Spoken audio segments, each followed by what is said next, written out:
दोस्तों, क्या आपने कभी इस बात की ओर ध्यान दिया है कि ऐसा क्या कारण रहा होगा जिसके चलते कलयुग को धरती पर आना पड़ा। वो न सिर्फ आया बल्कि यहाँ आकर यहीं का हो गया। तो आखिर क्या रहस्य है कलयुग के धरती पर आगमन के पीछे का। महान गणितज्ञ आर्यभट्ट ने अपनी पुस्तक आर्यभट्टियम में इस बात का उल्लेख किया है कि जब वह 23 वर्ष के थे तब कलयुग का 36वां वर्ष चल रहा था। आंकड़ों के अनुसार आर्यभट्ट का जन्म 476 ईस्वी में हुआ था। गणना की जाए तो कलयुग का आरंभ 3102 ईसा पूर्व हो चुका था। दोस्तों, इससे पहले कि हम अपने वीडियो में आगे बढ़े, उससे पहले अगर आपने हमारे चैनल अपना अस्तित्व को सब्सक्राइब नहीं किया तो इसे सब्सक्राइब करके बेल आइकन को अवश्य दबा लें, ताकि आगे भी आपको हमारे चैनल से ऐसे ही ढेरों सारे हिंदू धर्म से जुड़ी कहानियों की जानकारी मिलती रहे। दोस्तों, जब धर्मराज युधिष्ठिर अपना पूरा राजपाट परीक्षित को सौंपकर अन्य पांडवों और द्रौपदी समेत महाप्रयाण हेतु हिमालय की ओर निकल गए थे, तो उन दिनों स्वयं धर्म बैल का रूप लेकर गाय के रूप में बैठी पृथ्वी देवी से सरस्वती नदी के किनारे मिले। गाय रूपी पृथ्वी का नयन आंसुओं से भरे हुए थे, उनकी आंखों से आंसू बह रहे थे। पृथ्वी को दुखी देख धर्म ने उनसे उनकी परेशानी का कारण पूछा।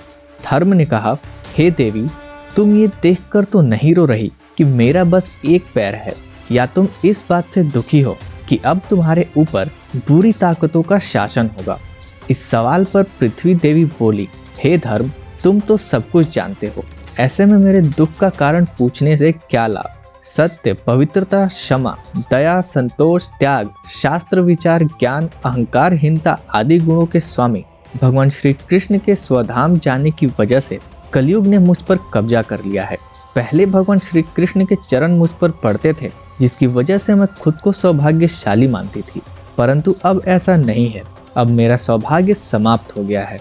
धर्म और पृथ्वी आपस में बात ही कर रहे थे कि इतने में असुर रूपी कलयुग वहां आ पहुंचा और बैल और गाय रूपी धर्म और पृथ्वी को मारने लगा।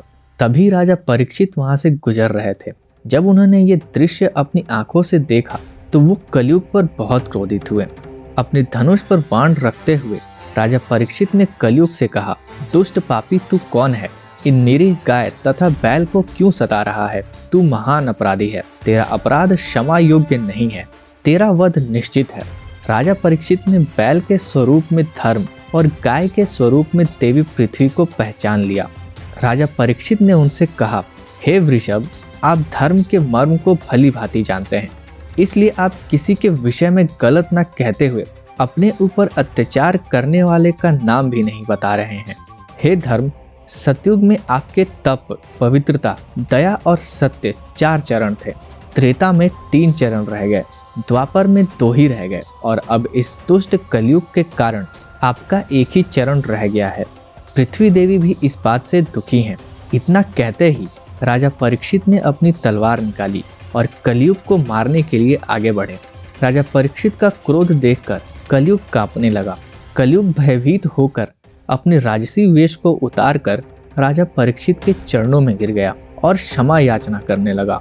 राजा परीक्षित ने शरण में आए हुए कलयुग को मारना उचित ना समझा और उससे कहा, कलयुग, तू मेरे शरण में आ गया है, इसीलिए मैं तुझे जीवन दान दे रहा हूँ, किंतु अधर्म, पाप, झूठ, चोरी, कपट, दरिद्रता आदि अनेक उपद्रवों का मूल कारण केवल तू ही है। तू मेरे राज्य से अभी निकल जा और फिर कभी लौट कर मत आना। परीक्षित की बात को सुनकर कलयुग ने कहा कि पूरी पृथ्वी पर आपका निवास है। पृथ्वी पर ऐसा कोई भी स्थान नहीं है जहां आपका राज्य ना हो, ऐसे में मुझे रहने के लिए स्थान प्रदान करें। कलयुग के ये कहने पर राजा परीक्षित ने सोच विचार कर कहा, झूठ, मद्यपान, पर स्त्री गमन और हिंसा, इन 4 स्थान में असत्य, मद, काम और क्रोध का निवास होता है। तू इन 4 स्थानों पर रह सकता है। परंतु इस पर कलयुग बोला, हे राजन, ये 4 स्थान मेरे रहने के लिए अपर्याप्त हैं, कृपया अन्य जगह भी प्रदान कीजिए। इस मांग पर राजा परीक्षित ने उसे स्वर्ण के रूप में 5वां स्थान प्रदान किया। स्वर्ण रूपी स्थान मिलते ही कलयुग ने राजा परीक्षित के सोने के मुकुट में वास कर लिया। कलयुग इन स्थानों के मिल जाने से प्रत्यक्षतः तो वहां से चला गया, किंतु कुछ दूर जाने के बाद अदृश्य रूप में वापस आकर राजा परीक्षित के स्वर्ण मुकुट में निवास करने लगा और उस दिन के बाद से कलयुग हमारे पृथ्वी पर हमेशा के लिए रहने लगा। दोस्तों, मार्कंडेय पुराण में कहा गया है कि कलयुग के दौरान शासक जनता पर मनमाने ढंग से शासन करेंगे, मनचाहे ढंग से उन पर कर थोपेंगे। शासक अपने राज्य में अध्यात्म की जगह भय का प्रसार करेंगे। वो स्वयं एक बहुत बड़ा खतरा बन जाएंगे। बड़ी संख्या में पलायन शुरू हो जाएगा। लोग सस्ते खाद्य पदार्थ और सुविधाओं के तलाश में अपने घरों को छोड़कर जाने के लिए मजबूर होंगे। धर्म को नजरअंदाज कर दिया जाएगा और लालच, सत्ता, पैसा सभी के मस्तिष्क में प्रबल रूप से विद्यमान रहेगा। लोग बिना किसी पश्चाताप के अपराधी बनकर लोगों की हत्या करेंगे। संभोग जिंदगी की सबसे बड़ी जरूरत बन जाएगी। लोग बहुत आसानी से कसम खाएंगे और उसे तोड़ देंगे। वचनों का कोई अर्थ नहीं रह जाएगा। लोग मदिरा और अन्य नशीले पदार्थों की चपेट में आ जाएंगे। गुरुओं का सम्मान करने की परंपरा समाप्त हो जाएगी। ब्राह्मण ज्ञानी नहीं रहेंगे। क्षत्रिय का साहस खो जाएगा और वैश्य अपने व्यवसाय में ईमानदार नहीं रह जाएंगे और पाप अपने चरम पर होगा।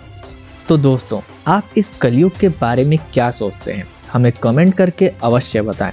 तो मिलते हैं ऐसे ही किसी नए वीडियो में। तब तक के लिए जय हिंद, जय भारत।